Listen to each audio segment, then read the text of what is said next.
This channel does not promote any violent, harmful, or illegal activities. All content provided by this channel is meant for an educational purpose only. নমস্কার, শুরু করছি full and final. সম্প্রীতির সঙ্গে আমি lima রয়েছে। সম্প্রীতি এই মুহূর্তে বড় খবরে নজর রাখতেই হচ্ছে একেবারেই। আর শুরুতেই আমরা যে খবরের দিকে নজর রাখবো, বিধাননগর সাইবার ক্রাইমে এফআইআর। হাইকোর্টে রক্ষা কবচ পেলেন অভিষেক বন্দ্যোপাধ্যায়। শর্ত সাপেক্ষে 31শে জুলাই পর্যন্ত কড়া পদক্ষেপ নয়, এমনই নির্দেশ হাইকোর্টের। রক্ষা কবচ পেলেও অভিষেকের এফআইআর খারিজের আর্জিতে সায় দিল না আদালত। শ্রাবন্তী রয়েছেন আমাদের সঙ্গে। শ্রাবন্তী, কি হলো আজ, একটু ডিটেলসে জানতে চাইবো। দেখো সম্প্রীতি, আজকের এই মামলা মূলত 5 তারিখে একটি এফআইআর রুজু করা হয় বিধাননগর সাইবার সেলে। সেখানে মামলাকারী যিনি এই এফআইআর দায়ের করেছিলেন তার বক্তব্য ছিল যে নির্বাচনের সময় অভিষেক বন্দ্যোপাধ্যায় সরাসরি অমিত শাহকে চ্যালেঞ্জ করে যে মন্তব্য করেছিলেন, যে ডিজে বাজানোর মন্তব্য করেছিলেন, সেটা বিরুদ্ধে তদন্ত করা হোক।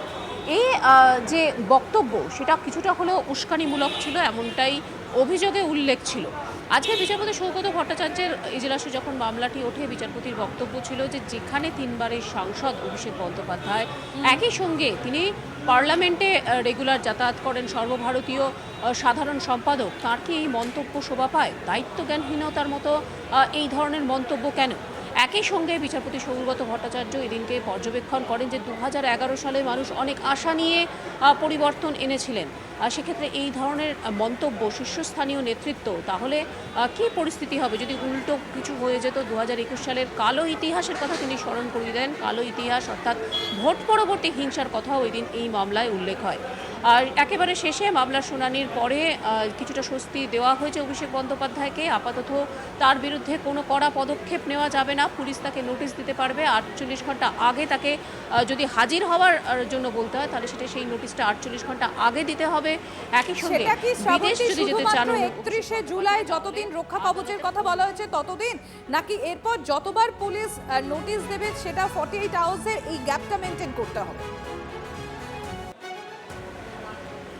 দেখো, সাধারণভাবে মৌখিকভাবে সেটাই বলা হয়েছে যে এই 48 ঘন্টার প্রায়ার নোটিশ তাকে আগাম জানিয়েই তাকে ডেকে পাঠাতে হবে, এমনটাই পর্যবেক্ষণ ছিল বিচারপতির। শ্রাবন্তী, একটু সঙ্গে থাকো। আপনাদের আরো একবার জানাবো, বিধাননগর সাইবার ক্রাইমে যে এফআইআর, সেই এফআইআর এর ভিত্তিতে যে মামলা হয়েছিল, সেই মামলা হাইকোর্টে রক্ষা কবচ পেয়েছেন অভিষেক বন্দ্যোপাধ্যায়। বেশ কিছু শর্ত আরোপ করা হয়েছে এবং 31শে জুলাই পর্যন্ত কড়া পদক্ষেপ নয়, এমনই নির্দেশ হাইকোর্টের। তবে রক্ষা কবচ পেলেও মামলা কিন্তু খারিজ হয়নি। মামলা খারিজেরও আর্জি জানানো হয়েছিল।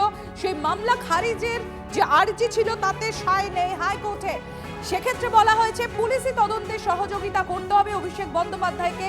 আপাতত তিনি বিদেশ যেতে পারবেন না বলেও জানানো হচ্ছে হাইকোর্টের তরফে। আমি আরো একবার শ্রাবন্তীর কাছে চলে যাবো। শ্রাবন্তী, যে শর্ত সাপেক্ষে রক্ষা কবচ পেলেন অভিষেক বন্দ্যোপাধ্যায়, তার মেয়াদ দেয়া হয়েছে 31শে জুলাই পর্যন্ত। সেক্ষেত্রে এই 31শে জুলাই পর্যন্ত ঠিক কি কি পদক্ষেপ তার এগেনস্টে করা যাবে, কি কি করা যাবে না, এবং 31শে জুলাইয়ের পর ঠিক কি হতে পারে? দেখো সম্প্রতি সাধারণভাবে বিদেশ যেতে পারবেন না অভিষেক বন্দ্যোপাধ্যায় যদি না কলকাতা হাইকোর্ট তাকে অনুমতি দেয়। অর্থাৎ বিদেশ যেতে গেলে তাহলে তাকে কলকাতা হাইকোর্টের অনুমতি নিতে হবে। একই সঙ্গে তদন্তে সহযোগিতা করতে হবে। সাধারণভাবে এই ধরনের তদন্তে যদি সহযোগিতা করতে হয়, সেক্ষেত্রে মামলাকারীকে সেই থানায় যেতে হয়। এখানে কল্যাণ বন্দ্যোপাধ্যায়, তার আইনজীবী, তার বক্তব্য ছিল যে এখানে যেহেতু তিনি বিরোধী দল হয়ে গেছেন, এখন এটা হতে পারে যে সকাল 9টা থেকে রাত্রি 9টা পর্যন্ত তাকে বসিয়ে রাখা হলো। সেই জন্যই আগাম একটা নোটিশের কথা আজকের জানিয়ে দিয়েছে কলকাতা হাইকোর্ট। 48 ঘন্টা আগে তাকে সেই নোটিশ দিতে হবে এবং তারপরে তাকে ডেকে পাঠানো যাবে। আগামী 31 তারিখ 30 তারিখ পর্যন্ত তাকে এই রক্ষা কবচ দেওয়া হচ্ছে। 31 তারিখ মামলা থাকছে স্বাভাবিকভাবেই। তারপরে যদি এটার এক্সটেনশন চাওয়ার দরকার হয়, তাহলে অভিষেক বন্দ্যোপাধ্যায় তিনি ফের হাইকোর্টে আবেদন করতে পারবেন। যেহেতু মামলার নিষ্পত্তি হয়নি, মামলায় উল্লেখ করা হতে পারে। তদন্তে যদি নতুন করে কিছু উঠে আসে, সেটাও রাজ্য সরকারের পক্ষ থেকে পুলিশ জানাতে পারে কলকাতা হাইকোর্টকে, এবং তার উপরে ভিত্তি করে এই রক্ষা কবচের মেয়াদ বাড়ানো হবে কিনা সেটা সিদ্ধান্ত নিতে পারে হাইকোর্ট। শ্রাবন্তীর সঙ্গে থাকুন। সম্প্রতি কিন্তু যে মন্তব্যের জন্য আজকে এই মামলা, যে এফআইআর হয়েছিল, আমরা একবার শুনি অভিষেক বন্দ্যোপাধ্যায় ঠিক কি বলেছিলেন। আমি সবসময় উদারতায় বিশ্বাস করি না।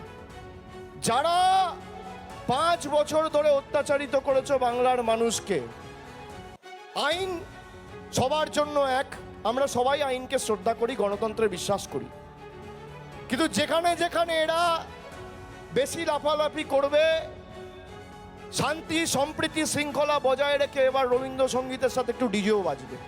কেউ শালীনতার গণ্ডি বেরোবেন না।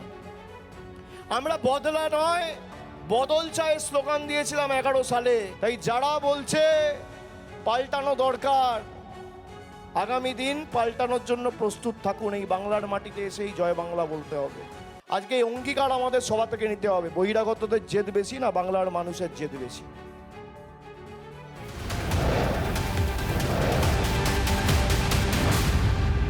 দেখুন, অভিষেক বন্দ্যোপাধ্যায় রক্ষা কবচ পেয়েছেন এটা ঠিক, কিন্তু স্বস্তি কিন্তু একেবারেই নেই। কারণ এই 72 দিনের রক্ষা কবচ পেলেও অভিষেক বন্দ্যোপাধ্যায়ের বিরুদ্ধে যে এফআইআর দায়ের হয়েছিল, হাইকোর্ট কিন্তু সেটা খারিজ করেনি। ভোট প্রচারে অমিত শাহকে হুমকি দেওয়ার অভিযোগ, বাগুইয়াটি থানায় অভিযোগ দায়ের করেন এক ব্যক্তি, আর তার ভিত্তিতে বিধাননগর সাইবার ক্রাইম থানায় এফআইআর দায়ের হয়েছে। এফআইআর খারিজের আর্জি নিয়ে হাইকোর্টে যান তৃণমূল সাংসদ, আর সেই মামলায় এফআইআর খারিজ না হলেও 31শে জুলাই পর্যন্ত অভিষেককে গ্রেফতার করা যাবে। তবে আদালতের নির্দেশ, আপাতত বিদেশে যেতে পারবেন না অভিষেক, পুলিশকে তদন্তে সহযোগিতা করারও নির্দেশ দিয়েছে হাইকোর্ট। অভিষেক ব্যানার্জি তিনি একজন সাংসদ এবং তিনি নিজেকে সেকেন্ড ইন কমান্ড বলে নিজেকে চিহ্নিত করেন। তো একজন মানে সেকেন্ড ইন কমান্ড মানে পশ্চিমবঙ্গে মুখ্যমন্ত্রীর পরের নামটাই হচ্ছে তার। তো তিনি যখন দায়িত্ব জ্ঞানহীনভাবে কোনো স্টেটমেন্ট দিচ্ছেন পাবলিক ফোরামে, তখন তার বোঝা উচিত যে তার এফেক্ট সমাজে কি পড়তে পারে। কাল যদি তৃণমূল জিতে যেত, তখন যদি এই বক্তব্যের জন্য অসংখ্য মানুষের ঘরবাড়ি পুড়ত বা যদি কেউ মার্ডার হতো, তার দায়ভার কি অভিষেক ব্যানার্জি নিতেন? আপনি কবে এই এফআইআরটা করেছেন? দেখুন, আমি প্রথম এফআইআরটা করি হচ্ছে 5 তারিখ, সেটা বাগুইয়াটি পুলিশ স্টেশন। তারপর সেটা ইনভেস্টিগেশন প্রথমে বাগুইয়াটি থানা করে, বাগুইয়াটি থানা ইনভেস্টিগেশন করে ওটা পাঠায় হচ্ছে সাইবারকে, সাইবার আমাকে তারপর ডাকে। সেখানে আমার যেহেতু এটা সাইবারের আন্ডারে যাচ্ছে, তো আমাকে আবার সাইবারে আমি আবার একটা কমপ্লেন করি। এই মুহূর্তে আমরা টেলিফোন লাইনে যোগাযোগ করেছি বিজেপি বিধায়ক তাপস রায়ের সঙ্গে। তাপসবাবু, হয়তো আপনি ইতিমধ্যেই শুনেছেন যে হাইকোর্ট যা যা শর্ত দিয়েছে, ইতিমধ্যেই অভিষেক বন্দ্যোপাধ্যায়কে রক্ষা কবচ দেওয়া হয়েছে, তবে এফআইআর কিন্তু খারিজ হয়নি। কি বলবেন? না, এফআইআর খারিজ হবে কেন? পাবলিকলি অমিত শাহকে বুঝে নেবে।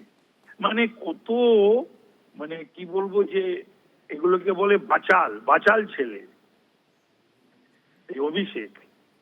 তো যাই হোক, ডেপো বলে, ডেপো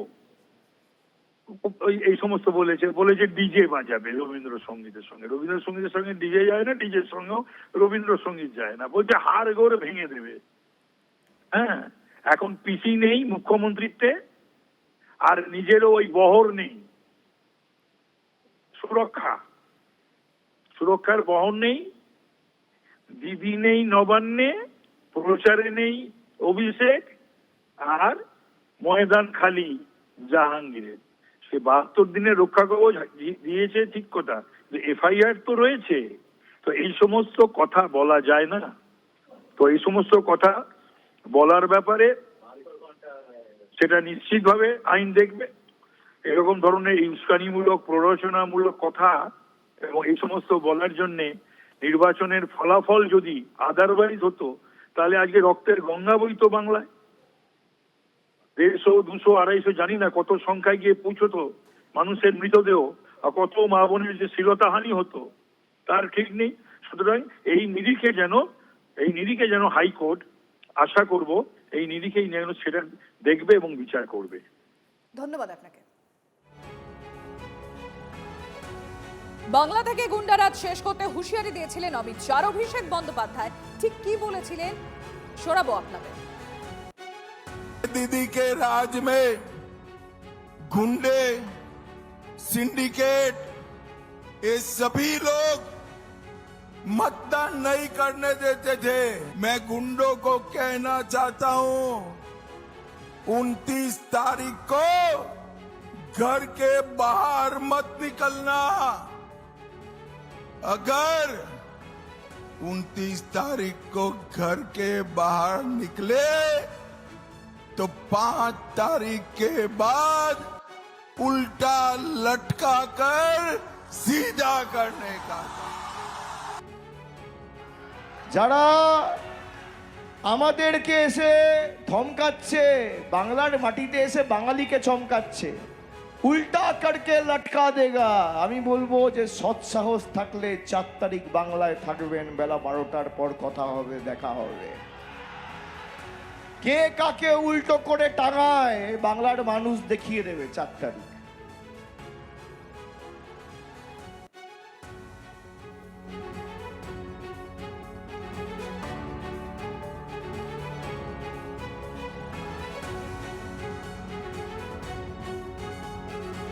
লিমা, আমরা শুনলাম অমিত শাহ কেন্দ্রীয় স্বরাষ্ট্রমন্ত্রী যখন এখানে ভোটের প্রচারে এসেছিলেন তিনি বলেছিলেন গুন্ডাদের কথা, আর এখানে অভিষেক বন্দ্যোপাধ্যায় তৃণমূল কংগ্রেসের সর্বভারতীয় সাধারণ সম্পাদক, তিনি সাংসদও, তিনি বলছেন সরাসরি কেন্দ্রীয় স্বরাষ্ট্রমন্ত্রীকে।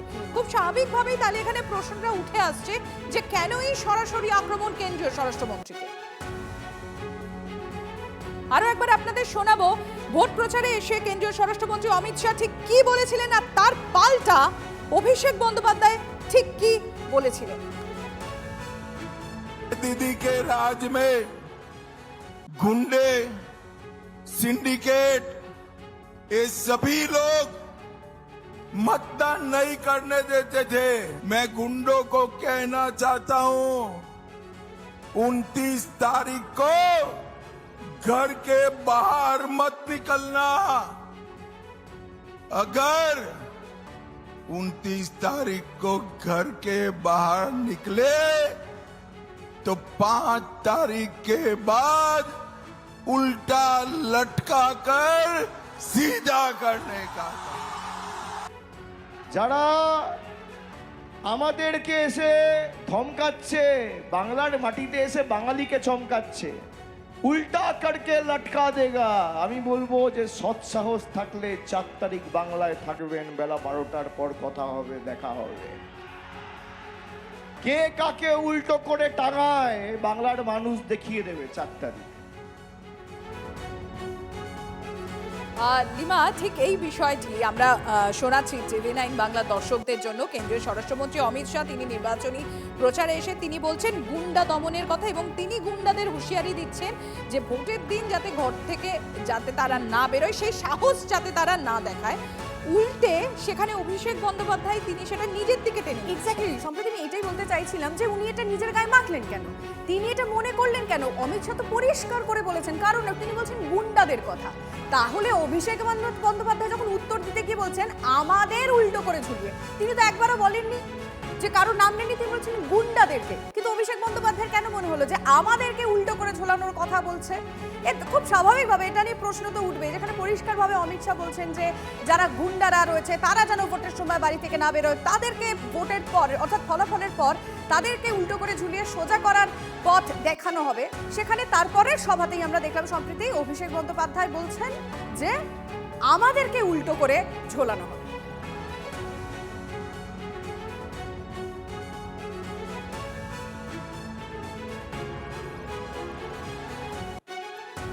বিজেপির প্রধান মুখপাত্র দেবজিৎ সরকারের সঙ্গে আমরা ইতিমধ্যেই যোগাযোগ করতে পেরেছি। দেবজিৎ বাবু, কেন্দ্রীয় স্বরাষ্ট্রমন্ত্রী অমিত শাহ যখন এখানে এসেছিলেন, যে বক্তব্য নিয়ে এত মামলা গড়িয়েছে হাইকোর্ট পর্যন্ত, তিনি বলছেন গুন্ডা দমনের কথা, গুন্ডাদের হুঁশিয়ারি দিচ্ছেন। পাল্টাও অন্যদিকে অভিষেক বন্দ্যোপাধ্যায় তিনি নিজের গায়ে কথাটা টেনে তিনি বলছেন উল্টা লটকা দেখবে। আপনার প্রতিক্রিয়া চাইব। কি 72 দিনের কি একটা উনি পেয়েছেন, 72 দিনের রক্ষা কবচ পেয়েছেন 31শে জুলাই পর্যন্ত, কিন্তু মামলা খারিজ হয়নি। হ্যাঁ কিন্তু বুঝলাম, কিন্তু 72 মানে সংখ্যাটা 72 এরকম বোধহয় ওই জুলাই মাসের জন্য অদ্ভুত সমাপতন।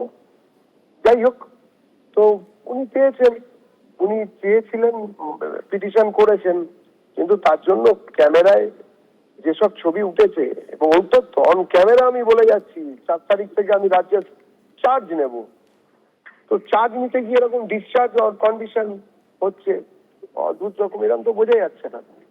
তো এখন বীরপুঙ্গব, তাকে রক্ষা কবচ নিতে হচ্ছে। এগুলো তো হবেই। মানুষের সঙ্গে খারাপ ব্যবহার করলে তারপরে এই ধরনের ঘটনা ঘটবে, এবং 72 দিনের পরে কি হবে সেটাও তো এখন থেকে বলা যাচ্ছে না। যখন হবে তখন আপনারা আবার আমার রিয়াকশন চাইবেন, আমরা নিশ্চয়ই দেবো পার্টির পক্ষ থেকে। এখন অপেক্ষা করুন, কত কিছু দেখতে হবে। ধন্যবাদ দেবজিৎ বাবু।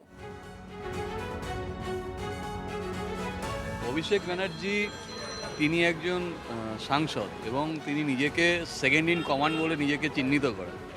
তো একজন মানে সেকেন্ড ইন কমান্ড মানে পশ্চিমবঙ্গে মুখ্যমন্ত্রীর পরের নামটাই হচ্ছে তার। তো তিনি যখন দায়িত্ব জ্ঞানহীনভাবে কোনো স্টেটমেন্ট দিচ্ছেন পাবলিক ফোরামে, তখন তার বোঝা উচিত যে তার এফেক্ট সমাজে কি পড়তে পারে। কাল যদি তৃণমূল জিতে যেত, তখন যদি এই বক্তব্যের জন্য অসংখ্য মানুষের ঘরবাড়ি পুড়ত বা যদি কেউ মার্ডার হতো, তার দায়ভার কি অভিষেক ব্যানার্জি নিতেন?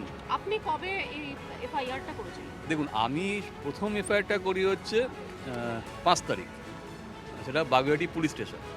তারপর সেটা ইনভেস্টিগেশন প্রথমে বাগুইআটি থানা করে, বাগুইআটি থানা ইনভেস্টিগেশন করে ওটা পাঠায় হচ্ছে সাইবারকে। সাইবার আমাকে তারপর ডাকে, সেখানে আমার যেহেতু এটা সাইবারের আন্ডারে যাচ্ছে, তো আমাকে আবার সাইবারে আমি আবার একটা কমপ্লেন করি। ভোট প্রচারে অমিত শাহকে হুমকির অভিযোগ, অভিষেকের দায়িত্ব জ্ঞান নিয়ে প্রশ্ন এবার হাইকোর্টে। ফলাফল উল্টে গেলে কি ঘটতো? শীর্ষস্থানীয় নেতার কেন এমন দায়িত্ব জ্ঞানহীন মন্তব্য?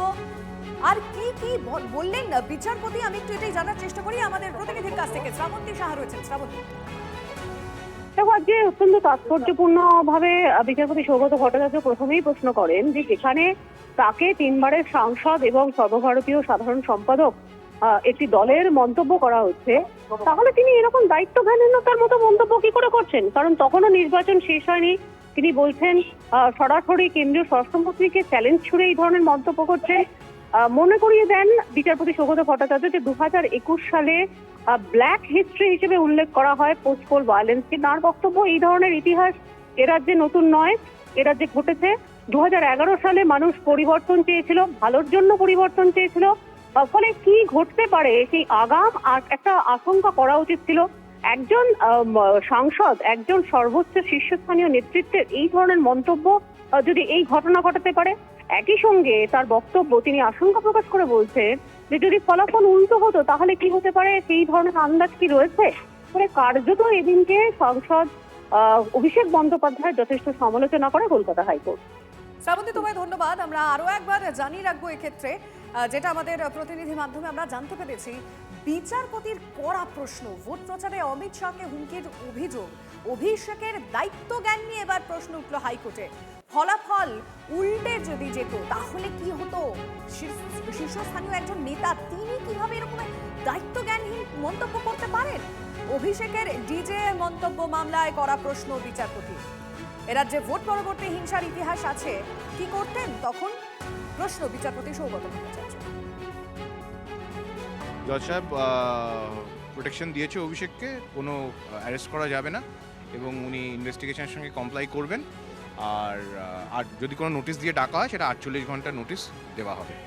এবং বলেছেন জজ সাহেব যে যদি আমাদের মনে হয় যে ওনাকে ডেকে হ্যারাস করা হচ্ছে বা অনন্তকাল ধরে বসিয়ে রাখা হচ্ছে এই ইনভেস্টিগেশনের নামে, তাহলে আমরা আবার কোর্টে এসে দরখাস্ত করতে পারি। ব্ল্যাক হিস্ট্রি হিসেবে, কালো ইতিহাস হিসেবে রাজ্যের পোস্ট পোল ভায়োলেন্স বা ভোট পরবর্তী হিংসার কথা উল্লেখ করছেন খোদ বিচারপতি। বিচারপতি সেটা বলেছেন, অর্ডারে লেখেননি, কিন্তু আমরাও বলেছি যে আমাদের রাজনৈতিক ইতিহাস শুধু 2021 থেকে দেখলে তো হবে না। রাজনৈতিক ইতিহাস আমাদের যবে থেকে রাজ্য হয়েছে তবে থেকে দেখতে হবে। 67 সাল থেকেই দেখুক না, ইতিহাস দেখতে গেলে পুরোটাই দেখতে হবে। ইতিহাস দেখলে শুধু 15 বছরের ইতিহাস বা 5 বছরের ইতিহাস দেখলে তো হবে না। সেটা আমরাও বলেছি, কিন্তু এগুলো কোনো অর্ডারে কোনো রিফ্লেকশন এটা নেই।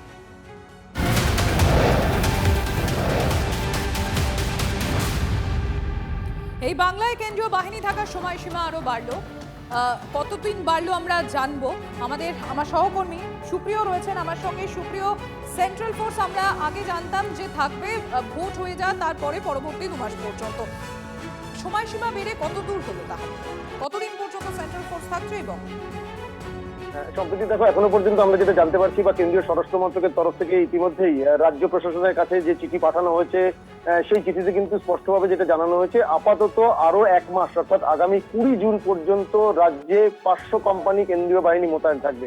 এবং সেক্ষেত্রে তোমাকে যে বিষয়টা জানাবো যে গত 16 তারিখে, মে মাসের 16 তারিখে রাজ্যের তরফ থেকে ভোট পরবর্তী পরিস্থিতির কথা মাথায় রেখে কেন্দ্রীয় বাহিনী মোতায়েন রাখার আরো কয়েক মাসের জন্য আবেদন জানানো হয়েছিল। এবং সেই আবেদনের পরিপ্রেক্ষিতে বর্তমান পরিস্থিতি বিবেচনা করে আপাতত আগামী আরো 1 মাস অর্থাৎ আগামী 20 জুন পর্যন্ত রাজ্যে কেন্দ্রীয় বাহিনী মোতায়েন রাখার কথা কেন্দ্রীয় স্বরাষ্ট্র মন্ত্রকের তরফ থেকে জানানো হয়েছে। এবং সেক্ষেত্রে যেটা জানানো হয়েছে একেবারে নির্দিষ্টভাবে 200 company CRPF, 150 company BSF, 50 company CISF এবং 50 কোম্পানি আইটিবিপি ও 50 কোম্পানি এসএসবি অর্থাৎ সব মিলিয়ে 500 কোম্পানি কেন্দ্রীয় বাহিনী আগামী আরো 1 মাস অর্থাৎ 20 জুন পর্যন্ত রাজ্যের বিভিন্ন প্রান্তে মোতায়েন থাকবে। এবং সেক্ষেত্রে রাজ্য প্রশাসন তাদের নিজেদের প্রয়োজন মতো যেখানে অশান্তি হওয়ার আশঙ্কা থাকবে সেই সমস্ত এলাকাতে এই কেন্দ্রীয় বাহিনী মোতায়েন করবে বা রুটমার্চ করবে, যেভাবে তারা বিগত দিনে নির্বাচনের আগে থেকেই এলাকায় টহলদারি দিচ্ছিল বা তারা এই এলাকায় নজরদারি রাখছিল, ঠিক একইভাবে নজরদারি কাজ চালাবে আগামী 1 মাস পর্যন্ত। এবং তার পরবর্তীতে পরিস্থিতি বিবেচনা করে পরবর্তী সিদ্ধান্ত নেওয়া হবে, এমনটাও আমরা সূত্র মারফত জানতে পারছি। সম্প্রীতি। ধন্যবাদ সুপ্রিয়। আর এর মধ্যে আমরা আরো একটা খবর পাচ্ছি, গ্রেফতারের আশঙ্কায় হাইকোর্টে আগাম জামিনের আবেদন অদিতি মুন্সি ও তার স্বামী দেবরাজের। রাজারহাট গোপালপুরে তৃণমূল প্রার্থী হয়ে সঠিক আয় না দেখানোর অভিযোগ, আয় বহির্ভূত সম্পত্তির অভিযোগে গ্রেফতার হতে পারেন অদিতি। আর ঠিক এই আশঙ্কায় হাইকোর্টে আগাম জামিনের আবেদন প্রাক্তন তৃণমূল বিধায়কের। একই আশঙ্কা প্রকাশ করেছেন তার স্বামী দেবরাজও। বিচারপতি জয় সেনগুপ্ত মামলা দায়ের করার অনুমতি দিয়েছেন। শুক্রবার শুনানির সম্ভাবনা। আরো একবার আপনাদের জানিয়ে রাখবো, এই মুহূর্তে খবর পাওয়া যাচ্ছে গ্রেফতারির আশঙ্কায় হাইকোর্টে আগাম জামিনের আবেদন অদিতি মুন্সি ও তার স্বামী দেবরাজের। রাজারহাট গোপালপুরের তৃণমূল প্রার্থীর হয়ে সঠিক আয় না দেখানোর অভিযোগ, আয় বহির্ভূত সম্পত্তির অভিযোগে গ্রেফতার হতে পারেন অদিতি। ঠিক কি আশঙ্কা করছেন এই মামলা সম্পর্কে আমরা আরো একটু ডিটেলে জানার চেষ্টা করবো। শুনানি কবে হতে পারে? শ্রাবন্তী সাহা রয়েছেন। শ্রাবন্তী, দেখো, নির্বাচন কমিশনে যে দাখিল করা হয়েছিল যে হলফনামা, সেখানে দেবরাজ এবং তার স্ত্রী অদিতি মুন্সি সেখানে সঠিক আয় তারা দেখাননি, এমনটাই অভিযোগ আনা হয়েছিল তাদের বিরুদ্ধে। এবং সেই নিয়ে একটি এফআইআর পর্যন্ত করা হয়েছে। সেই এফআইআর কে সামনে রেখে তাদেরকে গ্রেফতার করা হতে পারে, এমনটাই মনে করছেন অদিতি মুন্সি এবং দেবরাজ। এবং তারা কলকাতা হাইকোর্টের দ্বারস্থ হয়েছেন। বিচারপতি জয় সেনগুপ্তের দৃষ্টি আকর্ষণ করা হয়। এদিন তাদের আইনজীবী এদের দৃষ্টি আকর্ষণ করে দ্রুত শুনানির আর্জি জানানো হয়। এই শুক্রবার এই মামলার শুনানি থাকার সম্ভাবনা রয়েছে। নজর থাকবে। ধন্যবাদ।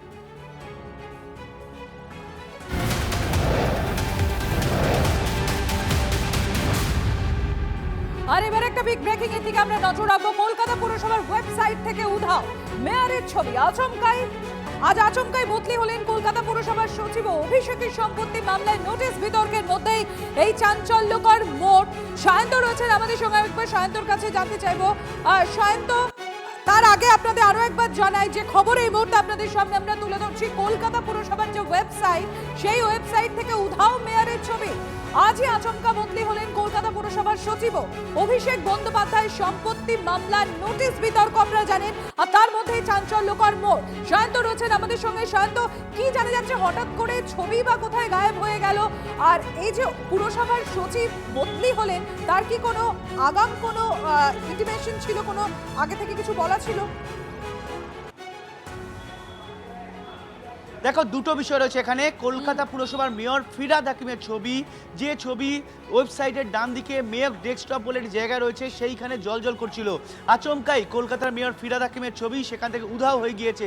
স্বাভাবিকভাবেই যখন কলকাতা পুরসভায় অভিষেকের সম্পত্তিতে নোটিশ পড়া নিয়ে ডামাডোল পরিস্থিতি তৈরি হয়েছে, বড় চেয়ারম্যান দেবলীনা বিশ্বাস পদত্যাগ করেছে, ঠিক সেই সময় কলকাতা মেয়রের ছবি এবং উধাও হয়ে যাওয়ায় কলকাতা পুরসভার অন্দরমহলে আলোড়ন পড়ে গিয়েছে।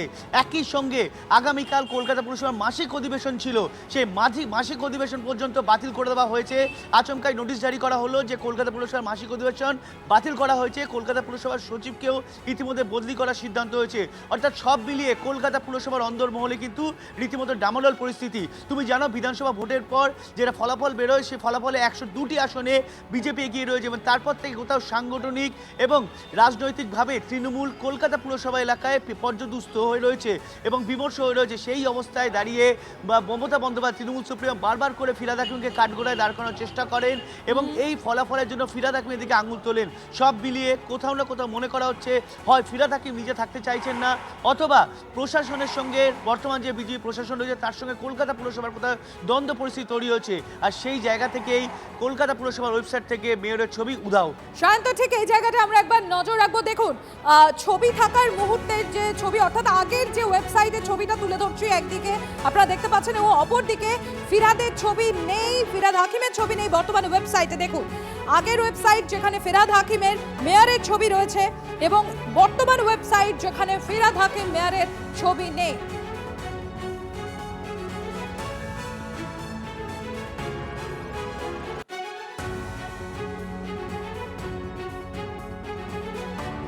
আপনাদের সেই দুটো ছবি তুলে ধরছি আপনাদের সামনে। কলকাতা পুরসভা ওয়েবসাইট যেখানে মেয়র ফিরহাদ হাকিমের ছবি রয়েছে, এটা আগের ওয়েবসাইটের ছবি আমরা দেখাচ্ছি, এবং বর্তমান ওয়েবসাইট যেখানে মেয়রের ছবি নেই, বর্তমান ওয়েবসাইটের ফিরহাদ হাকিমের ছবি উধাও। দেখুন, কলকাতা পৌর সংস্থার যে ওয়েবসাইট, সেই ওয়েবসাইটে দেখুন এক জায়গায় মেয়র ফিরহাদ হাকিমের ছবি রয়েছে, এটা আগের ছবি আপনাদের দেখাচ্ছি আমরা। আর অপরদিকে দেখুন বর্তমান ওয়েবসাইটের যে ছবি যেখানে ফিরহাদ হাকিমের ছবি নেই, দেখতে পাচ্ছেন আপনারা সেটা। এই মুহূর্তে আমরা টেলিফোন লাইনে যোগাযোগ করতে পেরেছি বিজেপি বিধায়ক সজল ঘোষের সঙ্গে। সজলবাবু, এখন আমরা দেখতে পাচ্ছি যে ছবিটা, সেখানে বর্তমান যে ওয়েবসাইট রয়েছে সেখানে ফিরহাদ হাকিমের ছবি নেই, যেখানে আগে ছিল, এখন আর দেখা যাচ্ছে না কলকাতা পুরসভার সেই ওয়েবসাইটে। ফিরহাদ হাকিম কি আছে না দৌ? ছবি তো ছেড়ে দিন না। হ্যাঁ, উনি তো এখন ওই দুলালের তালমিজরির মতন ছবি নেই, সই নেই, ওসব করে তো লাভ নেই। আমি জানতে চাই যে উনি কি আছেন। আগামীকাল আমাদের পুরসভার মাসিক অধিবেশন হওয়ার কথা ছিল, হঠাৎ ফোন এলো এখন যে ওটা ক্যান্সেল হয়েছে। কেন হয়ে গেল? আমার ধারণা উনিও নেই। দেখুন, যেমন ওনার নেতা, ওনাদের যুবরাজ সেনাপতি অভিষেক ব্যানার্জি, তিনিও নেই। ছবি আর সই কোথায় দেখবে লোকে? তিনিও নেই। তার পুলিশ নেই, তিনিও নেই। ওনারও ছবি, দেখুন, ছবি তো আর বিজেপি তুলে দেয়নি, আর ছবি তো আর পশ্চিমবঙ্গ সরকারও নিশ্চয়ই তুলে দেয়নি। এই ওয়েবসাইটটা তো আর নিশ্চয়ই পশ্চিমবঙ্গ সরকার কন্ট্রোল করে না, এখানে ওই দপ্তরের লোকেরাই করে, যাদের এতদিন চালিয়েছে, যন্ত্রণা দিয়েছে, যারা দেখেছে যে পুরো পুরসভাটাকে ঢাকা পুরসভা বানিয়ে ফেলেছিলেন ফিরহাদ সাহেব, তারাই কেউ না কেউ মুছে দিয়েছে। ক্ষোভের বহিঃপ্রকাশ হতেই পারে, আমি বলতে পারবো না। সাইবার ক্রাইম একটা কমপ্লেন করতে বলুন, ধরা পড়বে কে করেছে। ওনার দলের কোনো লোক করলো কিনা, কারণ অভিষেক বন্দ্যোপাধ্যায়ের এই যে অ্যাসেসমেন্ট বা এই যে বিল্ডিং, সেখানে উনি যেভাবে জানি নাটা হাসি মুখে মিষ্টি করে বলছেন, তাতে তো মানুষের সন্দেহ হচ্ছে। অভিষেক বন্দ্যোপাধ্যায়ের যারা সমর্থক এমআইটি বা অন্যান্যরা, বা যারা আইটিটা দেখে, আইটির এমআইটি আছে তো, তাকে ধরুন না। আইটির এমআইটি সে তো আবার এমএলএও হয়েছে, তাকে ধরুন, জিজ্ঞাসা করুন কোথায় গেল, কি করে উঠলো, এইটা কার কন্ট্রোলে? এই ওয়েবসাইটটা তো আর বিজেপি সরকার বা মুখ্যমন্ত্রী কন্ট্রোল করেন না, নিজেরাই নিজেদের ছবি মুছছে, কারণ জানে মুছে যেতে আর বেশি বাকি নেই। ধন্যবাদ আপনাকে। সজল ঘোষ ছিলেন। তবে সম্প্রতি এইটাই তো সত্যি কথা যেটা বলছিলেন তিনি, যে এই ওয়েবসাইট যেটা কলকাতা পুরসভার ওয়েবসাইট, এটা কিন্তু কন্ট্রোল সম্পূর্ণভাবে কলকাতা পুরসভার দ্বারাই হয়। এটা এখনো পর্যন্ত কিন্তু এই অ্যাক্সেস কলকাতা পুরসভারই রয়েছে। খুব স্বাভাবিক এই প্রশ্নটা উঠবে, তাহলে এই ছবিটা যে ডিলিট হলো, মানে ছবিটা যে নেই, হঠাৎ করে গায়েব করলোটা কি? আর যদি সেটা কোনো প্রযুক্তিগত সমস্যাও হয়, তাহলে এতক্ষণে সেই ছবি ফিরিয়ে আসার কথা ছিল। না দেখো, যদি ছবি সেখানে থাকতো, অন্তত কিছু একটা ব্লিঙ্ক করতো অ্যাটলিস্ট, যদি আমি টেকনিক্যাল ফল্ট ধরে নিতাম। কিন্তু এটা কি তাহলে কেউ মানে ইচ্ছাকৃত করেছে? মানে একটা বড় প্রশ্ন থাকে সেখানে। লিমা, আরেকটা রঙের পরিবর্তনও দেখো, রঙের পরিবর্তনটাও কিন্তু লক্ষণীয়। আগে ছিল সাদা নীল ওয়েবসাইটের কালার ডিজাইন, তা এখন হয়ে গিয়েছে ব্ল্যাকের উপর একটু অরেঞ্জিশ ইয়েলো দেখতে পাচ্ছি আমরা। সেখানেও তার মানে এই ওয়েবসাইট নিয়ে কিছু নাড়াঘাটা তো হয়েছে, এটা কনফার্ম বোঝা যাচ্ছে।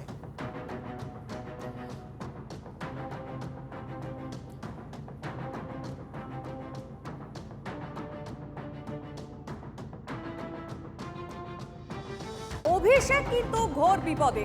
বিধাননগর সাইবার ক্রাইমে এফআইআর, হাইকোর্টে 72 দিনের রক্ষা কবচ পেলেও এফআইআর কিন্তু খারিজ হলো না। শর্ত সাপেক্ষে 31শে জুলাই পর্যন্ত কড়া পদক্ষেপ নয় এমনটাই নির্দেশ হাইকোর্টের। রক্ষা কবচ পেলেও অভিষেকের এফআইআর খারিজের আর্জিতে কিন্তু আদালত সায় দিল না। পুলিশি তদন্তে সহযোগিতা করতে হবে অভিষেক বন্দ্যোপাধ্যায়কে, এরকম আরো বেশ কিছু শর্ত রয়েছে। আপাতত তিনি বিদেশ যেতে পারবেন না বলেও জানিয়ে দিয়েছে হাইকোর্ট।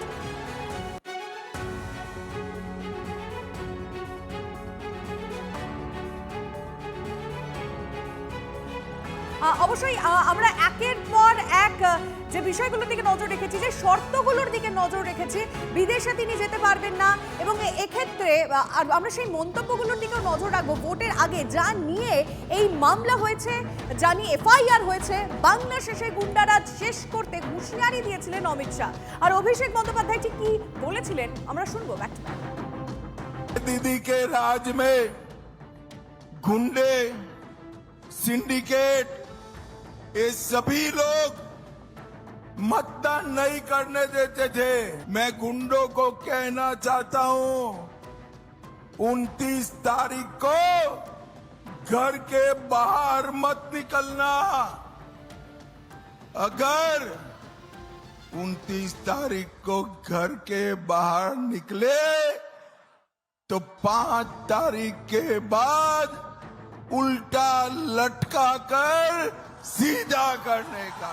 যারা আমাদেরকে এসে ধমকাচ্ছে, বাংলার মাটিতে এসে বাঙালিকে চমকাচ্ছে, উল্টা করকে লটকা দেগা, আমি বলবো যে সৎসাহস থাকলে 4 তারিখ বাংলায় থাকবেন, বেলা 12টার পর কথা হবে, দেখা হবে। কে কাকে উল্টো করে টাঙায় বাংলার মানুষ দেখিয়ে দেবে 4 তারিখ। আমরা দুটো বক্তব্যই আপনাদেরকে শোনালাম, কেন্দ্রীয় স্বরাষ্ট্রমন্ত্রী অমিত শাহ এবং সাংসদ অভিষেক বন্দ্যোপাধ্যায়। নিউজ রুমে আমাদের অ্যাসিস্ট্যান্ট এডিটর তন্ময় প্রামাণিক রয়েছেন। আমি একবার তন্ময়ের কাছে চলে যাবো। তন্ময়, দুটো বক্তব্যই আমরা তুলে ধরছি বারংবার TV9 বাংলা দর্শকদের জন্য, যেখানে অমিত শাহ বলছেন গুন্ডাদেরকে হুমকি দিচ্ছেন, তাদেরকে বলছেন যে ঘর থেকে না বেরোতে ভোটের দিন, কিন্তু অভিষেক বন্দ্যোপাধ্যায় গোটা বিষয়টা তিনি নিজের গায়ে নিয়ে নিচ্ছেন। এখান থেকে কি স্পষ্ট হচ্ছে তন্ময়? রাজনৈতিক টানাপোড়েন থাকে যে কোনো নির্বাচনের আগেতে, যে কোনো দল অ্যাগ্রেসিভ হয়, সে আক্রমণাত্মক হয় তার বিরোধী দলের বিরুদ্ধে। এখানে কিন্তু দেখো, খুব ভালো করে দেখলে তুমি আইনের চোখে যদি দেখো, অমিত শাহ বলছেন গুন্ডাদের প্রতি বার্তা দিচ্ছেন, অর্থাৎ ক্রিমিনালদের প্রতি, সমাজ বিরোধীদের প্রতি। উল্টো দিকে কিন্তু অভিষেক বন্দ্যোপাধ্যায় সেই গোটা বিষয়টিকে নিজের দিকে টেনে নিয়েছেন এবং তিনি বলছেন যদি উল্টো করে ঝোলানোর কথা হয়ে থাকে তাহলে তিনি ডিজে বাজাবেন, তিনি পাল্টা দেখে নেবেন, ঘরে ঢুকতে দেবেন না। দুপুর 12টার পরে, বিকেল 4টের পরে, যেটা তিনি আরামবাগে বলেছিলেন, কলকাতায় বলেছিলেন, অন্য জেলায় গিয়ে বলেছিলেন, সব মিলিয়ে ভোট পরবর্তী হিংসার ক্ষেত্রে উস্কানিমূলক হুমকি, এই কোট আনকোট এই বিষয়টাই কিন্তু অভিষেকের বিরুদ্ধে চলে গিয়েছে। কারণ অমিত শাহ যেখানে বলছেন, তুমি আবারও দেখো ভালো করে, দেশের স্বরাষ্ট্রমন্ত্রী তিনি বলছেন গুন্ডাদের প্রতি বার্তা দিচ্ছেন যে গুন্ডারা ঘর থেকে বেরিয়েও না। সেখানে অভিষেক বন্দ্যোপাধ্যায় কিন্তু বিরোধীদের বার্তা দিচ্ছেন যে দুপুর বেলার পরে, বিকেল বেলার পরে, 4টের পরে দেখে নেওয়া হবে, জোরে ডিজে বাজানো হবে, কেউ বাড়ি ফিরতে পারবেন কিনা দেখে নিন, হ্যাঁ, এরকম নানান বিষয়। ফলে সাধারণ মানুষ বিরোধীদের ওপর আক্রমণ বলেই সেটাকে গণ্য করা হচ্ছে। ফলে অভিষেক কিন্তু তার এই পরপর বেশ কিছু বক্তব্য, যে বক্তব্য তিনি ভোটের ঠিক আগের মুহূর্তে রেখেছেন, সেই বক্তব্যগুলো কিন্তু এখন তার বিরুদ্ধে যাচ্ছে, আইনগতভাবে তার বিরুদ্ধে যাচ্ছে। ফলে সংকটে পড়ছেন এবং সেই সংকট কিন্তু গভীর থেকে গভীরতর হচ্ছে, এটা বলা চলে। এরপর হয়তো আরও কোনো বক্তব্য নিয়ে আরও কোনো মামলা হতে পারে, সেই সম্ভাবনা প্রবল হচ্ছে। অর্থাৎ একাধিক জায়গায়, একাধিক থানায় সেই মামলাগুলো যদি হতে থাকে, তাহলে কিন্তু বারবার আইনগত জটিলতা এবং বিড়ম্বনায় পড়তে হবে অভিষেক বন্দ্যোপাধ্যায়কে। এবং আজকে হাইকোর্ট তার পর্যবেক্ষণে যে কথা জানিয়েছেন, সেটাও কিন্তু খুব গুরুত্বপূর্ণ।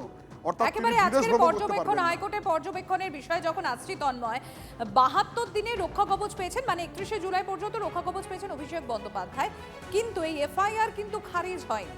সেক্ষেত্রে এই তৃণমূল সাংসদের বিপদ কি আরো বাড়তে পারে বা বাড়লো? প্রথম কথা, বিদেশ চলে যাওয়া আটকে গেল। দ্বিতীয় কথা, এরপর 72 দিনের মাথাতেই, অর্থাৎ তার আগেই কিন্তু আবারও তাকে অ্যাপিল করতে হতে পারে এমন সম্ভাবনা রয়েছে, অন্তত আইনজীবীরা সেটা বলছেন। কারণ 72 দিনের মাথায় শেষ হয়ে যাচ্ছে যে তাকে গ্রেপ্তার করা যাবে না বা কোনো কঠোর পদক্ষেপ করা যাবে না। তাহলে 73 দিনের মাথায় কি করা যেতে পারে? কারণ এফআইআরটি খারিজ হয়নি, এফআইআরটি রয়ে গিয়েছে। অর্থাৎ এফআইআরটি 72 দিন পর্যন্ত এফআইআর হিসেবেই থাকবে, কিন্তু কোনো কড়া সিদ্ধান্ত পুলিশ নিতে পারবে না, এটা হাইকোর্ট জানিয়ে দিয়েছে। অর্থাৎ গ্রেপ্তার করা যাবে না। কিন্তু 73 দিনের মাথায় 74 দিনের মাথায় কি হতে পারে সেই সম্ভাবনা থেকে যাচ্ছে। ফলে অভিষেক বন্দ্যোপাধ্যায়কে কিন্তু আবারও আদালতের দ্বারস্থ হতে হবে, আবারও আদালতে ছুটতে হবে, এমনটাই বলছেন। অর্থাৎ বিড়ম্বনা বাড়ছে এবং সংকটের মধ্যে ঢুকে পড়ছেন আইনগতভাবে অভিষেক বন্দ্যোপাধ্যায়। একেবারে আমাদের সেদিকে নজর থাকবে। তন্ময়, আপাতত তোমাকে ধন্যবাদ। পাবলিকলি অমিত শাহকে বুঝে নেবে, এগুলোকে বলে বাচাল ছেলে এই অভিষেক। এখন পিসি নেই মুখ্যমন্ত্রীত্বে, সুরক্ষার বহন নেই, তো এই সমস্ত কথা বলা যায় না। তো এই সমস্ত কথা বলার ব্যাপারে সেটা নিশ্চিতভাবে আইন দেখবে। নির্বাচনের ফলাফল যদি আদারওয়াইজ হতো তাহলে আজকে রক্তের গঙ্গা বইতো বাংলায়। আশা করব এই নিরিখেই সেটা দেখবে এবং বিচার করবে।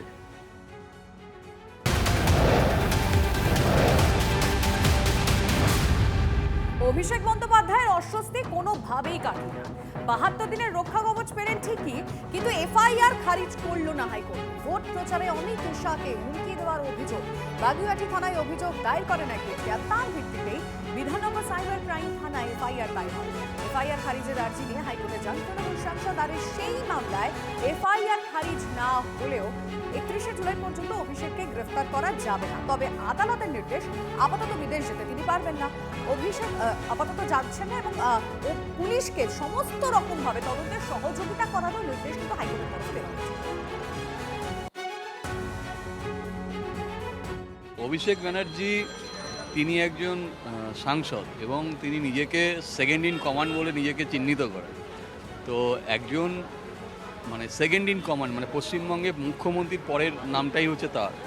তো তিনি যখন দায়িত্ব জ্ঞানহীনভাবে কোনো স্টেটমেন্ট দিচ্ছেন পাবলিক ফোরামে, তখন তার বোঝা উচিত যে তার এফেক্ট সমাজে কি পড়তে পারে। কাল যদি তৃণমূল জিতে যেত, তখন যদি এই বক্তব্যের জন্য অসংখ্য মানুষের ঘরবাড়ি পুড়ত বা যদি কেউ মার্ডার হতো, তার দায়ভার কি অভিষেক ব্যানার্জি নিতেন? আপনি কবে এই এফআইআরটা করেছেন? দেখুন, আমি প্রথম এফআইআরটা করি হচ্ছে 5 তারিখ, সেটা বাগুইআটি পুলিশ স্টেশন। তারপর সেটা ইনভেস্টিগেশন প্রথমে বাগুইআটি থানা করে, বাগুইআটি থানা ইনভেস্টিগেশন করে ওটা পাঠায় হচ্ছে সাইবারকে। সাইবার আমাকে তারপর ডাকে, সেখানে আমার যেহেতু এটা সাইবারের আন্ডারে যাচ্ছে, তো আমাকে আবার সাইবারে আমি আবার একটা কমপ্লেন করি। আমরা আপনাদের শোনালাম সেই বক্তব্য, যিনি এফআইআর করেছিলেন। অবশ্যই বিজেপি কিভাবে দেখছে সেটাও আমরা জানার চেষ্টা করবো। বিজেপি বিধায়ক সজল ঘোষ রয়েছেন এই মুহূর্তে আমাদের সঙ্গে। সজল বাবু, অভিষেক বন্দ্যোপাধ্যায় রক্ষা কবচ পেয়েছেন 31শে জুলাই অবধি, বিদেশে যেতে পারবেন এবং আরো বেশ কিছু শর্ত, কিন্তু এফআইআর খারিজ হয়নি। না, এফআইআর খারিজ হয়নি। এই এফআইআরটার ক্ষেত্রে উনি রক্ষা কবচ পেয়েছেন। এই ঘটনাটাকে কেন্দ্র করে আরো কেউ এফআইআর করতে পারে। পশ্চিমবঙ্গের যত থানা আছে, সমস্ত থানায় যে কোনো ব্যক্তি এই কেসটাকে কেন্দ্র করেও এফআইআর আবার কমপ্লেন করতে পারেন, সেই অপশনও খোলা আছে। অতএব দেখুন, আমিও চাই না উনি এইসব কেসে গ্রেপ্তার হন। আমি চাই গরু চুরি, কয়লা চুরি, চাকরি চুরি, এই মামলাগুলোতে উনি যান, সঙ্গে এগুলো ট্যাগ হোক। এর বেশি কিছু চাই না। এদেরকে এই মামলায় কদিন রাখা যাবে? এই মামলায় এরা 10 দিন, 15 দিন, 20 দিন, 1 মাস, কিন্তু এরা 1 মাসের অপরাধী নয়। এদের তো আজীবন কারাবাস খাওয়া উচিত, বাকি জীবনটা জেলে কাটানো উচিত। অতএব যারা নাচছে এটা পেয়ে, তারা মূর্খের স্বর্গে বাস করছে। আর এফআইআরটাও ক্যান্সেল হয়নি, এফআইআরটাও ক্যান্সেল হয়নি। ওনার বিরুদ্ধে এফআইআর করা যাবে না, যেটা শুভেন্দুবাবুর বিরুদ্ধে, মানে শুভেন্দুবাবু যে রক্ষা কবচটা পেয়েছিলেন, যে তার বিরুদ্ধে এফআইআর করা যাবে না, এই সুযোগটা নেই। বুঝতে পারছি। সজল বাবু, একটু রিকোয়েস্ট করবো আপনাকে, একটু সঙ্গে থাকুন, আরো একটা খবরের প্রতিক্রিয়া আপনার থেকে দরকার। ভোট প্রচারে অমিত শাহকে হুমকির অভিযোগ, অভিষেক বন্দ্যোপাধ্যায়ের দায়িত্ব জ্ঞান নিয়েই প্রশ্ন এবার হাইকোর্টের। ফলাফল যদি উল্টে যেত তাহলে কি ঘটতো? শীর্ষস্থানীয় নেতার কেন এমন দায়িত্ব জ্ঞানহীন মন্তব্য? অভিষেকের ডিজে মন্তব্য মামলায় কড়া প্রশ্ন। বিচারপতি সজল বাবু রয়েছেন আমাদের সঙ্গে, বিজেপি বিধায়ক সজল বাবু ঠিক এই জায়গাটাই, তিনি তৃণমূল কংগ্রেসের সেকেন্ড ইন কমান্ড। তার এই দায়িত্ব জ্ঞানহীন মন্তব্য নিয়েই তো এবার হাইকোর্ট সেখানে প্রশ্ন তুলে দিল। হাইকোর্টের পর্যবেক্ষণ।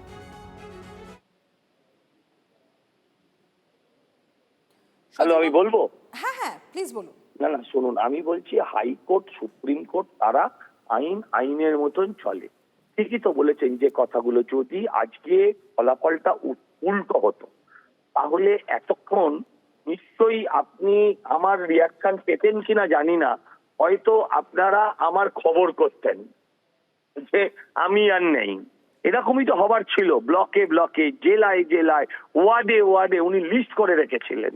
এই যে সংবাদটা, এই সংবাদটা মানুষকে কি পাড়ার অকাত, পাড়ার ওই জাহাঙ্গীর, পাড়ার শাহজাহানদের প্ররোচিত করে না?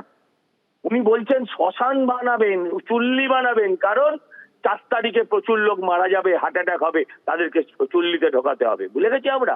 উনি কি বলছেন, ঝান্ডা ধরার লোক থাকবে না, মানে এত মারবে, এমন জখম করবে যে আর ঝান্ডা ধরার লোক থাকবে না। আর ও বাড়ি থেকে বেরোতে পারছে না কেন? আমরা তো 21 সালে ওরা 80টা পেয়েছে, আমরা 77টা পেয়েছিলাম। আমাদের নেতারা তো এতদিন রাস্তায় বেরিয়ে পড়েছিলেন। শুভেন্দু বাবুরা, দিলীপ ঘোষরা তো দুদিনের মধ্যে থেকে তারা পুরো বাংলায় আবার ঘোরা শুরু করেছিলেন, রক্তাক্ত হয়েছেন, আক্রান্ত হয়েছেন।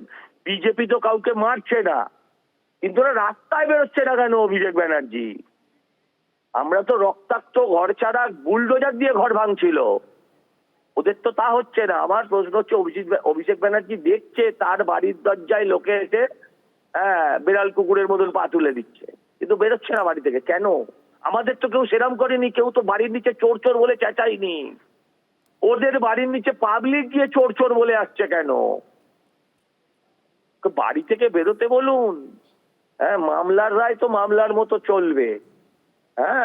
দায়িত্ব জ্ঞানহীন কোনোদিনই ছিলেন না। ওই শুভেন্দুবাবু বলেছেন না যে লিফটে উঠেছে, প্যারাশুটে নেমেছে, তাহলে এরকম হয়। লড়াইয়ের মাঠে আসলে এই অহং থাকে না। অনেক ধন্যবাদ আপনাকে সজল বাবু, ধন্যবাদ। আর এদিকে ভোট প্রচারে অমিত শাহকে যে হুমকির অভিযোগ, সেই বিষয়ে হাইকোর্টের এবার প্রশ্ন। অভিষেক বন্দ্যোপাধ্যায়ের দায়িত্ব জ্ঞানহীন নিয়েই প্রশ্ন এবার হাইকোর্টে। যদি ফলাফল উল্টে যেত তাহলে কি ঘটতো?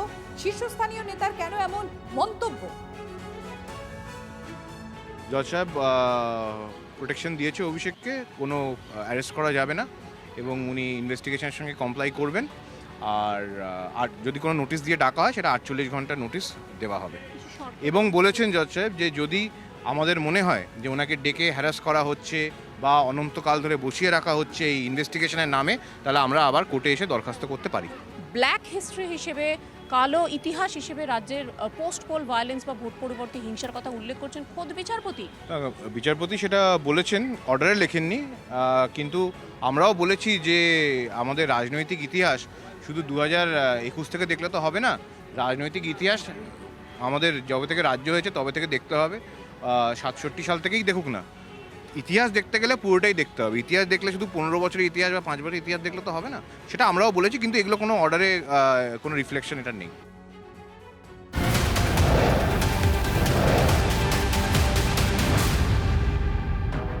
বঙ্গে পালা বদল হতেই দিল্লিতেও গাড়ি বদল। শুভেন্দুর কনভয় এবার অভিষেকের ব্যবহৃত বুলেট প্রুফ গাড়ি। আগে অভিষেক দিল্লি গেলেই বঙ্গভবনে থাকতো বিশেষ গাড়ি, কালো কাচে ঘেরা বুলেট প্রুফ গাড়ির পেছনে আলাদা আলো, ক্যামেরা। গাড়ির কাছাকাছি কেউ এলেই উঠবে ছবি। Z+ নিরাপত্তার কারণে বিশেষ গাড়ি থাকতো অভিষেকের কনভয়। ক্ষমতার হাত বদল হতেই শুভেন্দুর জন্য বরাদ্দ হলো এই বুলেট প্রুফ গাড়ি। গণতান্ত্রিক দেশে নির্বাচনের মাধ্যমে রাজা বদলায়, কিন্তু রাজরথ বদলায় না। এই মুহূর্তে দিল্লির বঙ্গভবনে আমরা দাঁড়িয়ে রয়েছি, আর পিছনে যে গাড়ি দাঁড়িয়ে রয়েছে এর মধ্যে অধিকাংশ গাড়িকেই প্রস্তুত করা হচ্ছে মুখ্যমন্ত্রী শুভেন্দু অধিকারীর কনভয়ে ব্যবহার করার জন্য।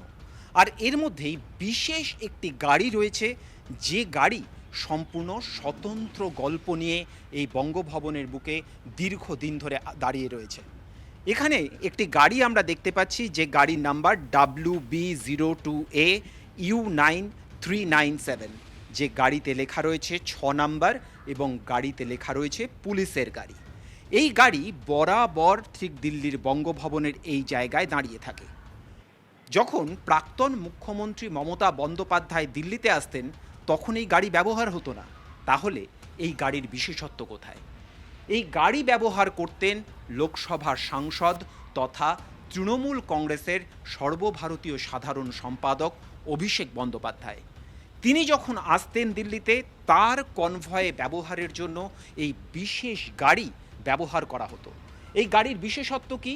এই গাড়ির বিশেষত্ব, এই গাড়ির প্রত্যেকটা কাঁচ বুলেট প্রুফ কাঁচ, এবং ভেতর থেকে বাইরে দেখা গেলেও বাইরে থেকে ভেতরে দেখা যাওয়া সম্ভব নয়, অর্থাৎ কালো ফিল্ম এই জায়গায় লাগানো রয়েছে। এর পাশাপাশি এই গাড়ির সবথেকে বড় বিশেষত্ব কি?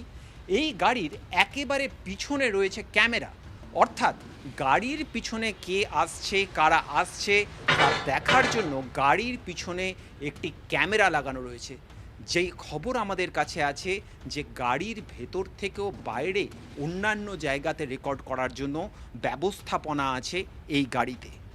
এতদিন পর্যন্ত এই গাড়ি ব্যবহার হতো তৃণমূল কংগ্রেসের সাধারণ সম্পাদক, সর্বভারতীয় সাধারণ সম্পাদক অভিষেক বন্দ্যোপাধ্যায়ের জন্য, লোকসভার সাংসদ অভিষেক বন্দ্যোপাধ্যায়ের জন্য।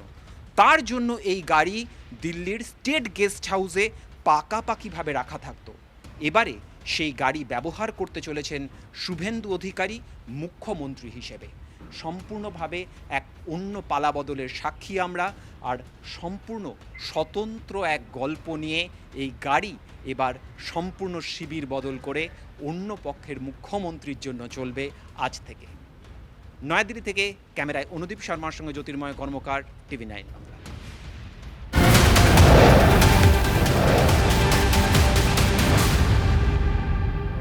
প্রথমবার বাংলায় বিজেপি সরকার, মুখ্যমন্ত্রী হওয়ার পর প্রথমবার দিল্লি যাচ্ছেন শুভেন্দু অধিকারী। আর এই প্রেক্ষাপটে প্রধানমন্ত্রী নরেন্দ্র মোদী ও মুখ্যমন্ত্রী শুভেন্দু অধিকারী পোস্টারে মুড়ল বঙ্গভবন। দেখুন সেই ছবি।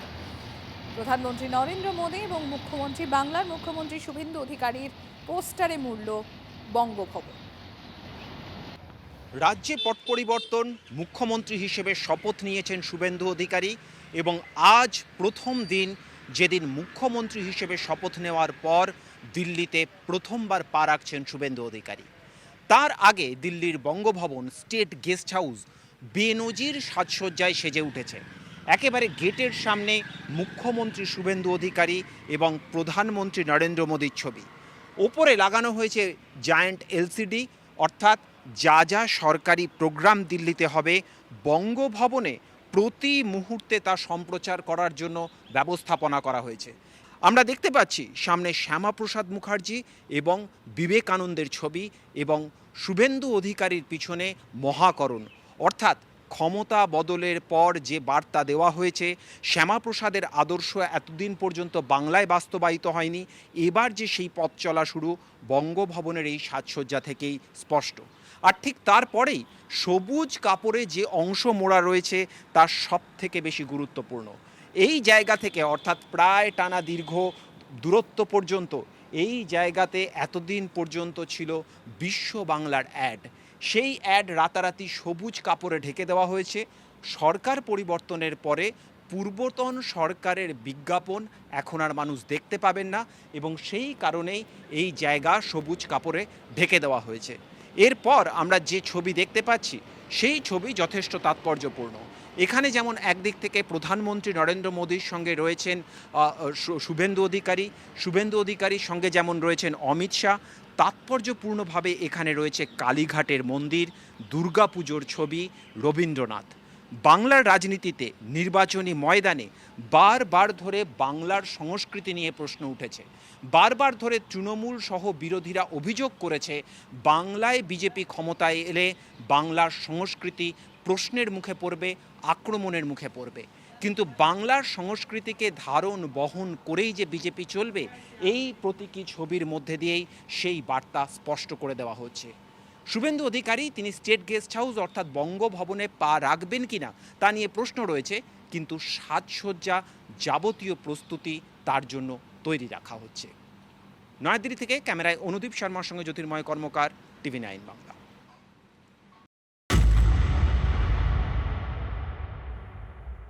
ফলতা পুনর্নির্বাচনে ভোট গ্রহণ চলছে জোর কদমে। সকাল গড়িয়ে দুপুর এখনো ভোট দিলেন না তৃণমূল প্রার্থী জাহাঙ্গীর। ভোট ময়দান থেকে পালালেও ইভিএমে কিন্তু এখনো তার নাম রয়েছে। কিন্তু জাহাঙ্গীরের সঙ্গেই এলাকা থেকে ঘাও তৃণমূল। নেই ঘাসফুলের ক্যাম্প, পতাকা পর্যন্ত নেই। কার্যত খোলা মাঠে গোল দিচ্ছেন বিজেপি প্রার্থী। ফলতায় এবার মূল লড়াই বিজেপি বনাম বামেদের। সকাল থেকে যে ছবিগুলো আমরা দেখেছি আপনাদেরকে একই সঙ্গে আরো একবার দেখিয়ে রাখবো। সকাল থেকে ভোট চলছে ফলতায়, বলা যায় যে বহুদিন বাদে ভয়হীন ভোট হচ্ছে, মানে যে সাধারণ মানুষ সেখানকার স্থানীয় বাসিন্দারা বলছেন। কিন্তু জানেন তো, জাহাঙ্গীর গায়েব, তার নাম রয়েছে ঠিকই, কিন্তু সে নেই এবং তার দলেরও কেউ নেই। তৃণমূলের একটা ক্যাম্পও দেখা যাচ্ছে না, না একটা পতাকা পর্যন্ত। একই সঙ্গে বাহিনীর কড়া নজরও কিন্তু ফলতায় রয়েছে। নির্ভয় ভোট দিতে এসেছেন, জানালেন ভোটের লাইনে দাঁড়ানো ফলতার বাসিন্দারা। প্রত্যেক বছরই ভোট দিই, কিন্তু নিজে দিতে পারিনি। লোক ফিট করা থাকে, ওরাই, আমরা শুধু মুখটা দেখাতে আসি। হ্যাঁ, লোক আছে, ওদের লোক আছে। আজকে কি তৃণমূলের কেউ নেই? না, কেউ নেই। কারা? কেউ নেই, কোনো পার্টিই নেই এখানে। ভোট দিয়েছেন? এই তো আগে কি ভোট দিতে পারছিলেন না? কেন কেন কারা আমাদের? আর জাহাঙ্গীর খান কোথায় জানেন কিছু? আপনি তো পাড়ার বাসিন্দা। জানি না। চলে গেছে? পুষ্পা চলে গেছে। কি ফুস হয়ে গেল? পুষ্পা চলে গেছে। হ্যাঁ, ওর সাংবাদিকরা জাহাঙ্গীর খানের কি বাঁধা দিত? বাঁধার মানে ব্রিগেড কাগজ নিয়ে চলে আসতে। ওরা আজকে নির্বিঘ্নে এই নির্বিঘ্নে ভোট দিই। খুশি? খুশি, খুব খুশি। স্বচ্ছভাবে ভোট হচ্ছে, এটাই ভালো লাগছে। কতবারে কি হয়েছে? গতবারে আমিও প্রথমবারেই দিয়েছিলাম, তখন কিছু হয়নি, যা হয়েছে দুপুরের পরে। একটা পার্টি আদৌ নেই, আর তৃণমূলের লোক দেখতে পাচ্ছি না। কিছু কিছু মানে মস্কিতে ভুলের প্রায়শ্চিত্ত এটা। বেশি লাফালাফি করলে বেশি পতন হবে। এখন একদম ওকে আছে, অসুবিধা নেই। আজকে কোনো বাধা দিচ্ছে না, আজকে প্লেন স্বতঃস্ফূর্তভাবে ভোট হচ্ছে।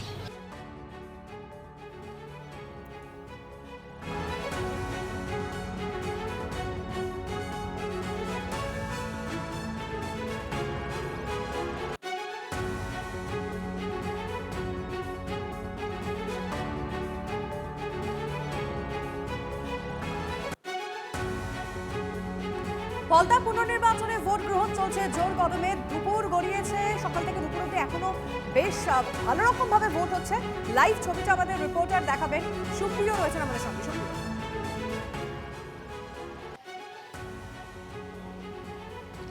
দেখো, সকাল 7টা থেকে ভোট গ্রহণ শুরু হওয়ার পর ইতিমধ্যেই কিন্তু ঘড়ির কাঁটায় 3টে বাজতে চলেছে, অর্থাৎ প্রায় 8 ঘন্টার কাছাকাছি হতে চললো।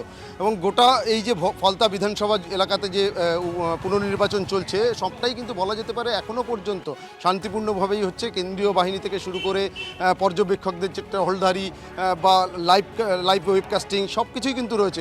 এবং ভোটাররা যারা ভোটের লাইনে দাঁড়িয়ে রয়েছেন, যদিও এখন দুপুর হয়ে গেছে, সেই জায়গা থেকে প্রখর রোদ এবং তাপমাত্রার পারদও যেহেতু চড়তে শুরু করেছে, সেই জায়গা থেকে ভোটারদের সেভাবে লাইন দেখা না গেলেও সকাল থেকেই আমরা বিভিন্ন বুথে বুথে যখন ঘুরছিলাম, সব জায়গাতেই কিন্তু যেটা দেখতে পাচ্ছিলাম যে ভোটারদের একেবারে লম্বা লাইন, স্বতঃস্ফূর্তভাবে ভোটাররা তারা বুথমুখী হচ্ছেন, তারা ভোট দিচ্ছেন। এবং সেক্ষেত্রে তারা যেটা দাবি করছেন যে দীর্ঘ প্রায় 12, 13 বা 15 বছর পরে এত স্বতঃস্ফূর্তভাবে বা এত নির্বিঘ্নে স্বস্তিতে তারা ভোট দিতে পারছেন। কারণ ইতিপূর্বে বিভিন্ন সময় যে ফলতাতে পঞ্চায়েত থেকে শুরু করে বিধানসভা হোক বা লোকসভা নির্বাচনে, সেখানে কিন্তু তাদেরকে ভয় ভীতির পরিবেশের মধ্যে দিয়ে বুথমুখী হতে হতো এবং অধিকাংশ ভোটের সময় তারা নিজেরা কিন্তু নিজেদের গণতান্ত্রিক অধিকার প্রয়োগ করতে পারেননি। এমনকি গত 29 তারিখে যখন এই ফলতা বিধানসভাতে যে ভোট গ্রহণ হয়েছিল, সেক্ষেত্রেও কিন্তু বিভিন্ন ইভিএমে কোথাও টেপ লাগিয়ে দেওয়া হয়েছিল, কোথাও আবার সুগন্ধি লাগিয়ে দেওয়া হয়েছিল, যাতে ভোটাররা বেরোনোর পরে কোথায় তারা ভোট দিয়েছেন সেই বিষয়টা সুনিশ্চিত করা যায়। তো তার পরবর্তীতে কিন্তু ভোট নিয়ে যে স্বচ্ছতার অভিযোগ উঠেছিল, অস্বচ্ছতার অভিযোগ উঠেছিল, তারপরেই আবার পুনর্নির্বাচনের কথা ঘোষণা করে এবং সেই পুনর্নির্বাচন আজ হচ্ছে।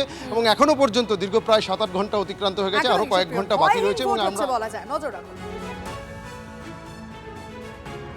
আর এই ফলতা সংঘর্ষিত পুষ্পা জাহাঙ্গীর তো রীতিমতো চম্পট দিয়েছে, বুথে তার দেখা নেই, এমনকি তৃণমূলের এজেন্ট তাদেরও দেখা নেই। জাহাঙ্গীরের যে অফিস, সেখানে শাটার নামানো, বন্ধ রয়েছে, তালা বন্ধ করা রয়েছে সেই অফিস। দুপুর গড়িয়ে গেলেও ভোটই দিতে এলেন না জাহাঙ্গীর। ফলতার শ্রীরামপুর খানপাড়া, আমার ঠিক পিছনে তৃণমূল প্রার্থী জাহাঙ্গীর খানের বাড়ি। কলাপসেবল গেট লাগানো এবং ভিতর থেকে তালা লাগানো, পরিষ্কার বোঝা যাচ্ছে ভেতরে কেউ একজন রয়েছে, তা না হলে ভেতর দিয়ে একেবারে তালা লাগানো থাকতো না। যতক্ষণ আমি রয়েছি ততক্ষণ দেখলাম না যে বাড়ির ভেতর থেকে কেউ বেরিয়েছে বা ঢুকেছে। ফলে বাড়ির চিত্র দেখাবো, একেবারে নির্মীয়মান বাড়ি, 3তলা বাড়ি এবং বড় বাড়ি, একাধিক রুম রয়েছে এই বাড়ির, এবং এইখানেই থাকতেন তৃণমূল প্রার্থী জাহাঙ্গীর খান। আমি একেবারে বাড়ির মধ্যে কেউ রয়েছে কিনা আমি দেখার চেষ্টা করব। জাহাঙ্গীরদা রয়েছেন? জাহাঙ্গীরদা আছেন? বাড়ির ভিতরে কেউ আছেন জাহাঙ্গীরদা? একাধিকবার ডাকলাম কিন্তু ভেতর থেকে কোনো সাড়া শব্দ পাওয়া গেল না। বাড়ির ভেতরে কেউ রয়েছে কিনা সেটাও দেখানোর চেষ্টা করব। দেখো একে নির্মীয়মান বাড়ি, কিন্তু জানলাগুলো রয়েছে, ভেতরে একেবারে শুনশান, ভেতরে এখনও পর্যন্ত কারোরই দেখা পাচ্ছি না। ভেতরে সমস্ত সামগ্রী রয়েছে এবং আরও একের পর এক জানলা, একের পর এক রুম, এবং রুম আমি এটাও দেখা অন্ধকার রয়েছে একেবারে রুম, একটি সাইকেলও পড়ে রয়েছে পর্যন্ত ভেতরে, কিছু সামগ্রীও দেখা যাচ্ছে। আমি একেবারেই একদম শেষ প্রান্তে পৌঁছাবো এবং শেষ প্রান্তে একটা লাইট দেখা যাচ্ছে এবং সেই লাইট জ্বলছে ভেতরে এখনও পর্যন্ত। তার মানে এই বাড়ির মধ্যে কেউ তো রয়েছে, কিন্তু অথচ ডাকাডাকির পরেও জাহাঙ্গীর খান এবং তার পরিবারের লোকজনেরা কেউ বাড়ির বাইরে এলো না। জাহাঙ্গীর খানের গাড়ি কিন্তু বাড়ির সামনে দাঁড়িয়ে রয়েছে, অর্থাৎ যদি বাড়িতে থাকেন তাহলে কিন্তু এই গাড়ি বাড়ির সামনে দাঁড়িয়ে রয়েছে, এবং যদি না থাকেন তাহলে তিনি কোন গাড়িতে করে বেরিয়ে গেলেন বাড়ি থেকে সে প্রশ্নই কিন্তু দেখা দিয়েছে। জাহাঙ্গীরদার কি কোনো এখানে রয়েছেন? আমি বলতে পারবো না বাবু, আমি সব কিছু বলতে পারবো না। আপনারা ওখানে গিয়ে খোঁজ নেন, ওখানে নিয়ে জিজ্ঞাসা করুন। প্রতিবেশী যারা রয়েছেন তারা কিন্তু কোনোভাবেই কিন্তু বলতে পারছেন না যে জাহাঙ্গীর খান কোথায় রয়েছেন, তিনি কোথায় গেলেন, এবং ভোটের আগে তিনি কি পালিয়ে গেলেন, এবং সেই প্রশ্নই কিন্তু উঠছে। ফলতায় জাহাঙ্গীর খানের ছাপ্পা ভোটের মেকানিজমের পর্দা ফাঁস হয়েছে। সামনে এলো ফলতার তৎকালীন ভিডিও, শানু বক্সির সঙ্গে জাহাঙ্গীরের হোয়াটসঅ্যাপ চ্যাট। তৃণমূল নেতা ও ভিডিওর চ্যাট সামনে এনে বিস্ফোরক দাবি বিজেপি নেতা অভিজিৎ দাস ববে। অভিষেক ঘনিষ্ঠ ফলতার পুষ্পার সঙ্গে যোগসাজশ ভিডিওর। ফলতায় পুনর্নির্বাচনের দিনই TV9 বাংলা এক্সক্লুসিভ খবর। শানু বক্স থেকে কিভাবে নিয়ে এলো জাহাঙ্গীর তার বসের মাধ্যমে এবং ডিএমকে বলে, তো এটা একটা ইনভেস্টিগেশন হওয়ার প্রয়োজন আছে। আমি মাননীয় মুখ্যমন্ত্রীকে বলবো যে সানুবক্স থেকে কীভাবে চাকরি পেল, কীভাবে সানুবক্সে এলো, সানুবক্সের সঙ্গে জাহাঙ্গীরের কী লিয়াজো, তার বসের কি ভূমিকা, এবং এই যে সানু এখানে ভিডিও হওয়ার পর 2024 সাল লোকসভা ইলেকশনে টোটাল এখানকার যে এআরও ছিল, এই ভদ্রলোকের সুবিধার নয়, এআরও বর্তমানে এআরও যিনি ফলতা, এরা মিলে টোটাল প্রিসাইডিং অফিসারদেরকে চমকে ধমকে সিসিটিভি ক্যামেরা ঘুরিয়ে ইভিএমগুলোকে আপনার সেলোটেপ মারতে দিয়ে, সার্জিক্যাল টেপ মারতে দিয়ে, পুরো যে ফলতার যে ভোটটাকে করিয়েছে, যেখানে 1,17,000 ভোটে অভিষেক লিড করে, এটা ইনভেস্টিগেশন হওয়া দরকার আছে, এবং ডিপার্টমেন্টাল এনকোয়ারির সঙ্গে সঙ্গে যতটুকু কঠোর ব্যবস্থা নেওয়া যায় আমি মাননীয় মুখ্যমন্ত্রীকে অনুরোধ করব যে আপনি এ বিষয়ে ড্রাস্টিক অ্যাকশন নিন।